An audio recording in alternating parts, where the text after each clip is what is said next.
ఆయన forward respect ఉంది. అరే మీకేం తెలుసా ఒక మారుతా లూజ్గా ఏం మారుతున్నారు తెలుసా నీకు? ఒక తల్లిని అవమానిస్తే ఎంత బాధపడుతుందో మీకు తెలుసా? నేను చూశాను 3 నెలలు 100 రోజుల బాధపడలేదు నేను చూశాను. మీరు చూసారా?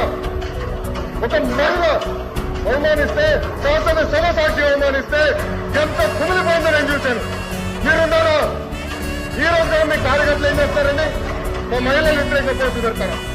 మా మహిళలకు ఇచ్చి వచ్చేదని కోరుకుంటారు. పొరపాటు మా ఒక్క కార్యకర్త భారతిరెడ్డి గారి వ్యతిరేకంగా పోటీ పెడితే జైలు పంపించిన ఘనత తెలుగుదేశం పార్టీది.